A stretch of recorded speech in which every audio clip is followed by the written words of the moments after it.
Okay, so today is our last day of test of significance for proportions. And similar to the work we did in our confidence intervals last time, this last day is going to be for a difference in two proportions. So now we're taking two samples, we're calculating two sample percents, and we're using that. Now, just a few things are different here. For example, our null hypothesis, always when we have 2%, says that P1, the percent for the first population, minus P2, the percent for the second, is equal to 0, which means there is no difference between those 2%, that they are equal, right? So that's what that means. They are equal. Now the alternate or the alternative is going to say something different. So this one possibility is that difference P1 minus P2 is greater than 0, meaning that P1 is larger.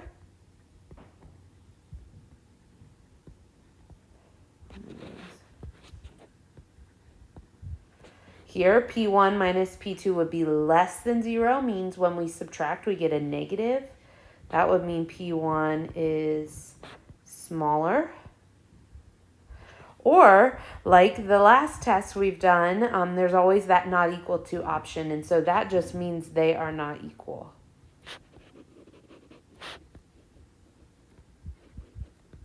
All right. Our test of significance still has a standardized test statistic, Z. Z in this case is going to be this guy, so it looks a little different, and there's one big reason. Obviously, we have two sample percents, that's our statistic, minus the parameter, right? But remember, that parameter in this case will always be 0 because our null hypothesis says that it's 0, right? And then this is the last big difference, and it's a really important difference. In order to find the standard deviation of the difference between the two proportions, we have to find a combined proportion PC, or P hat C. So it's a combined sample percent. And that just means we take our successes from both samples, we combine those, we add them up top, and we divide by our sample sizes. All right, now I want to just show you where this is on your formula sheet. So remember, we are working in percents, proportions. Here it says for two populations, right? And if I come over here, all the way over, it says when P1 equals P2 is assumed. So obviously this top standard deviation, that's the one we use for confidence intervals every time. But down here on the bottom, notice it gives you some information about P hat C. It says we do x1 plus x2 over n1 plus n2. That's what our notes just said. And then this is the standard deviation formula we use. On our notes, it has a different format for that exact same formula. Because of that, I will always use the one written here in your formula sheet because it's what you'll have on the test in May. So let's loop back real quick to our notes. So once we find this z-score, right, we know it's a random, normal, and independent sample. We're all good there. We've set our null hypothesis that says it's equal to 0. We've set our alternate based on the context we're given. We calculate our z-score using that P hat C, and then we shade just like normal. We draw a conclusion just like normal, okay? So let's try one, and I think you'll see that it is a little more work because we have 2%, but it's not crazy. All right, so this says, researchers designed a survey to compare the proportions of children who come to school without eating breakfast in two low-income elementary schools. A simple random sample of 40 students from school number 1. So N1 is 40. That's from school 1. Found that 19 had not eaten breakfast. So P hat 1 will be 19 over 40, which is almost half, but not quite. It's 0.475, 47.5%. Okay. Then at school number 2, simple random sample also 40, N2 is 40, P hat 2. 26 out of those 40 had not eaten. Okay, so 0.65. Alrighty, so that is my first tip. I would just start drawing that information right out of the problem that's given. All right, now another thing, I did not point this out. Notice I've taken away that beautiful template we used yesterday. And I did that just like we did back in confidence intervals, because you'll never be given a template, right? But I like it as a reference for you to go back and look at so that you're really remembering all those steps. Okay, so do these data give convincing evidence of a difference in the population proportions? So we are looking for the difference. Oops. Oh my goodness. We're looking for the difference.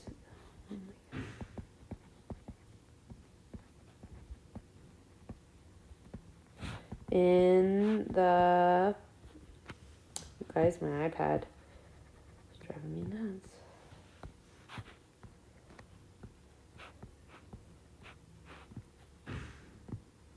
There we go. The percent of students who didn't eat breakfast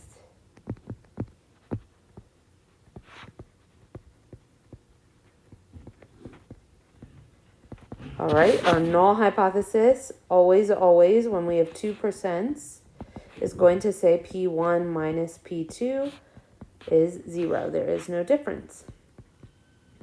In this case, our alternate, we are checking to see if there's a difference. So this is a not equal to 0 example. All right. Now let's check off those conditions. Yes, they were both random samples.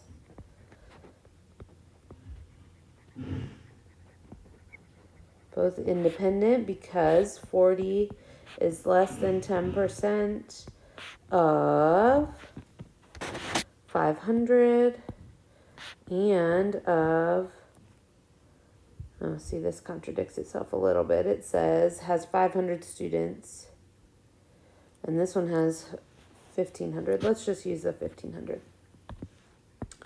Whoops. Okay, then normal. Remember, normal, when we have two samples, two proportions, it's a little bit of work, right? We have to show the n times p for both. So 0.475, which is 19, greater than or equal to 10. Greater than. And then 40 times 1 minus 0.475, which is 21, is greater than or equal to 10. So the first sample is normal. Now sample 2, 40 times 0.65, which was 26, is greater than or equal to 10. And 40 times 1 minus 0.65, which is 14, is also greater than or equal to 10. So normal. So random, independent, and normal. Now we can calculate that z-score, but remember we need our p hat c in order to do it. Remember, p hat c, we take the successes or the number counted for both samples. So in sample 1 we had 19, sample 2 26, over 40 plus 40. All right, and so for our common percent, we get 0.5625. All right, now remember, if we reference this up here, we're using this formula, but we're going to change a little bit about how we do that denominator. So in the numerator, we subtract our sample percents. So z equals 0.475 minus 0.65 minus that assumed value of the difference, which was 0 from our null hypothesis, divided by the square root. Now here's where I'm going to reference our formula sheet. We do PC times 1 minus PC times 1 over n1 plus 1 over n2. So 0.5625 times 1 minus that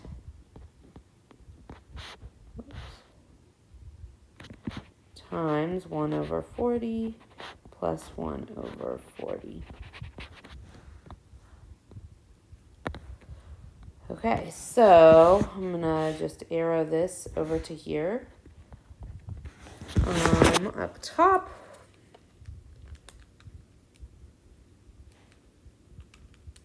we get negative 0.175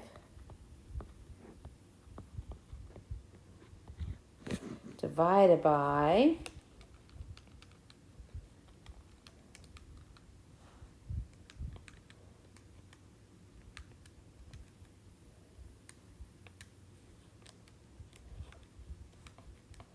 0.1109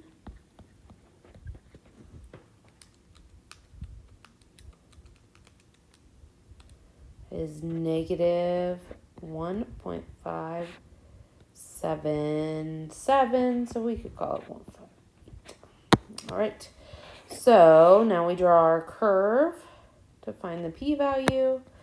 I actually will just jump down. Oh my gosh, you guys.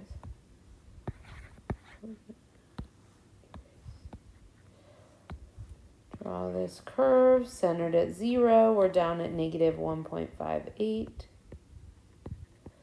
But also up at positive 1.58, shading in both directions because this was a not equal to 0 example.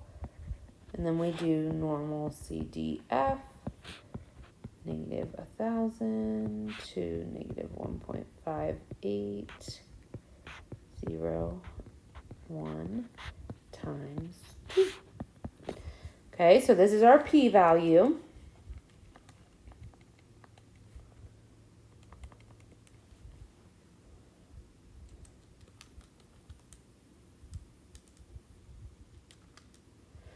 We get 0.1141. Now, up here I didn't write it, but this told us alpha was 0.05. Our p-value is greater than that, so we fail to reject the null hypothesis. Okay, meaning our test is inconclusive.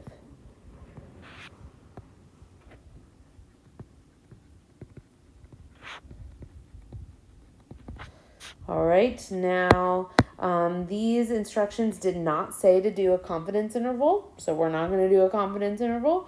But if we were going to, that would help us know the exact value of the difference. Now, looking at our evidence, I would be willing to bet that school 1 has a lower percent than school 2, and so that difference would be negative, right? And that's just because the sample percent was lower, okay?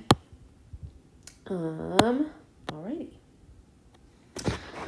High levels of cholesterol in the blood are associated with higher risk of high cholesterol. Will using a drug to lower blood cholesterol reduce heart attacks? General Mills is interested in studying cholesterol because they want to be able to claim that their Cheerios help lower cholesterol. They ran a study in which they randomly recruited middle-aged men with high cholesterol, but no history of other serious medical problems. The subjects were assigned at random to one of two treatments. 2,051 men ate Cheerios, and a control group of 2,030 men took a placebo during the next 5 years. So, hang on, N1 was 2051, N2 is 2030. P-hat 1 was 56 men in the Cheerios group. So 0.0273.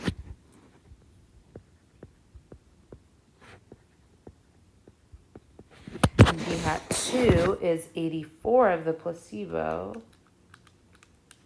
So 0.0414.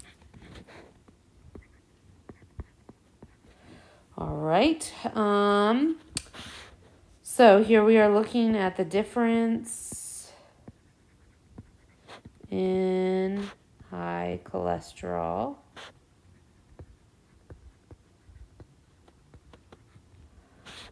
for each group. This does not give us our level of significance. Let's let alpha be 0.10. We're going to say HO is that P1 minus P2 is 0. HA is that P1 minus P2. Now let's talk about this. Is the apparent benefit of Cheerios statistically significant? So is the Cheerio percent actually lower? Well, remember, this is the Cheerio percent. And if that number is smaller than P2, then this difference would be less than 0. All right, so now we're going to look at those conditions. We took 2 random samples.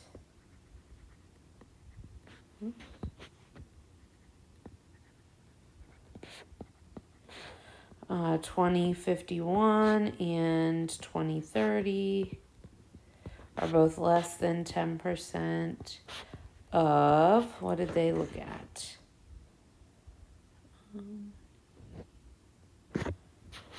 All middle-aged men with high cholesterol.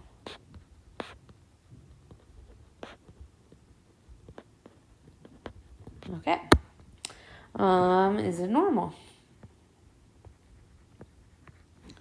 Well, we know 2051 times 0.0273 is 56.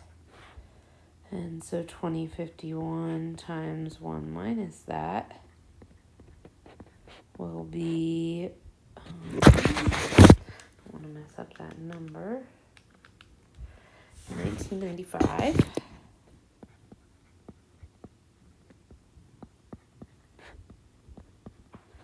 Then if we do 2030 times 0.0414,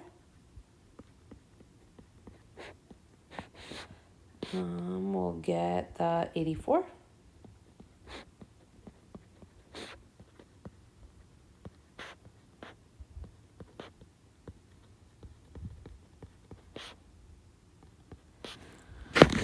And so that will be 1946.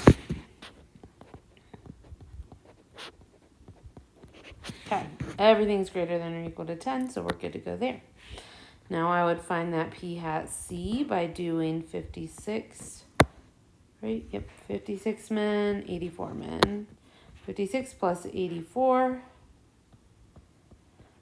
divided by 2051 plus 2030 gives us that common sample percent.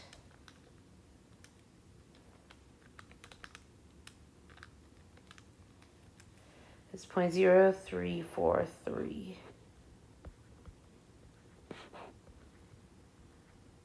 Oh my goodness.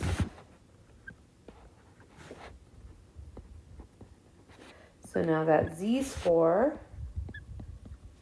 is going to be our 2 sample percents subtracted, so 0.0273 minus 0.0414 minus the assumed difference of 0 divided by that square root of PC times 1 minus PC, 3 times 1 over N1 plus 1 over N2. Okay, so 0.0273 minus 0.0414. So now up top, we get negative 0.0141 divided by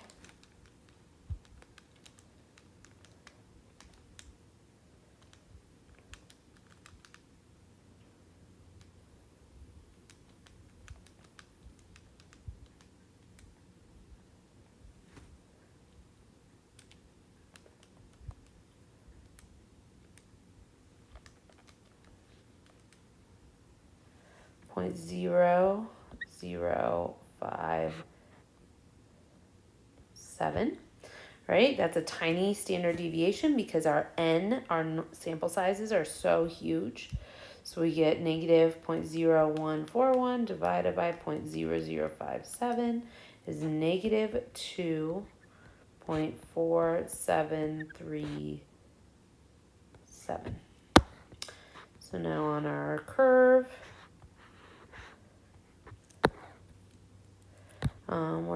we're down at negative 2.4737. We're shading to the left because that alternate said we were less than 0. So now our normal CDF will be negative 2.4737 to a, oh no, goodness, let's go negative 1,000 first.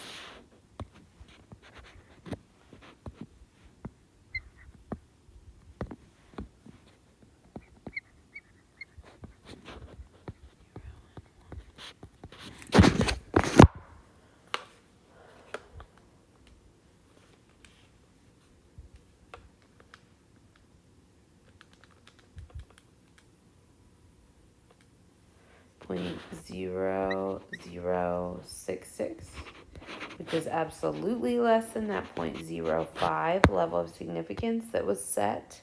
Or no, actually we used 0.10. So that allows us to reject the null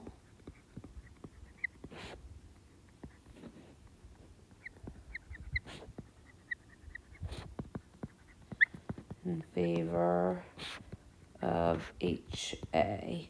And so what does that prove? That proves that not only is there a difference between the Cheerio group and the placebo group, but in fact, the Cheerios really do benefit men because that percent will always be less than the percent who don't eat Cheerios.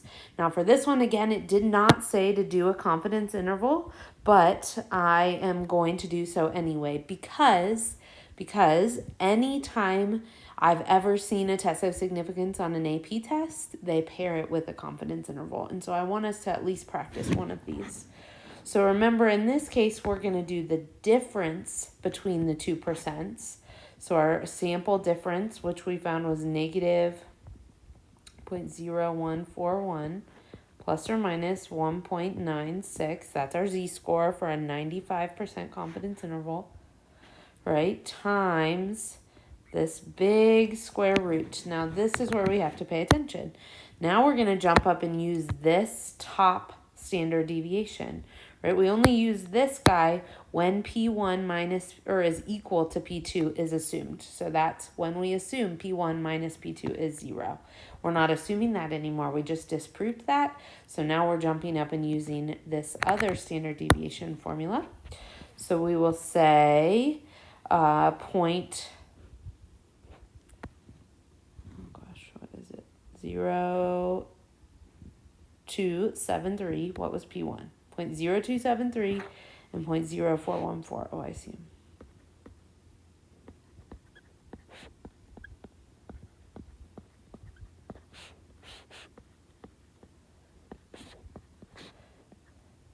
Um, 0.0414.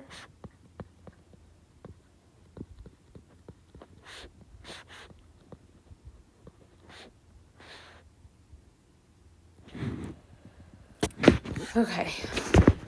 Now remember, this number I just got from subtracting those. So that is the sample difference. So you could have written that subtraction out, but that seemed silly to me since we know that number. So it's going to take me a second to calculate this massive standard deviation.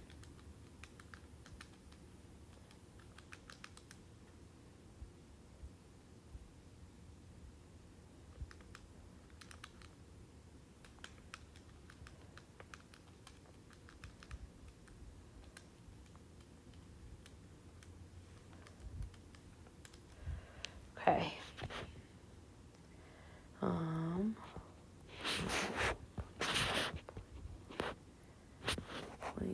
0.0141 plus or minus 0.0057 is what I got. So very close to what we divided by here. In fact, it's the same.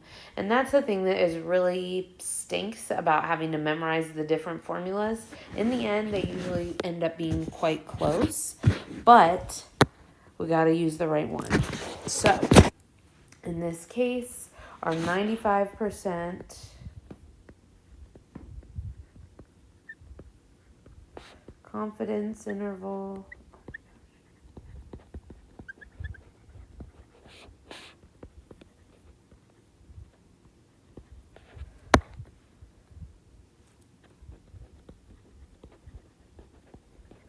shows that P1 minus P2 is somewhere between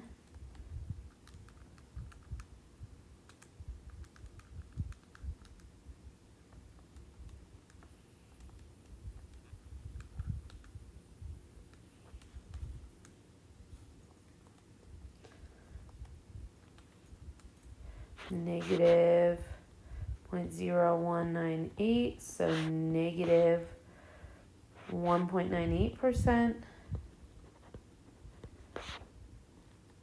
to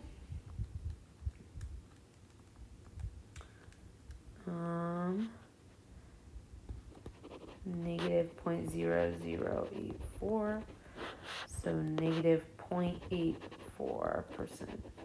All right, and so that difference is small, very, very small, but always negative. And because it's always negative, the Cheerio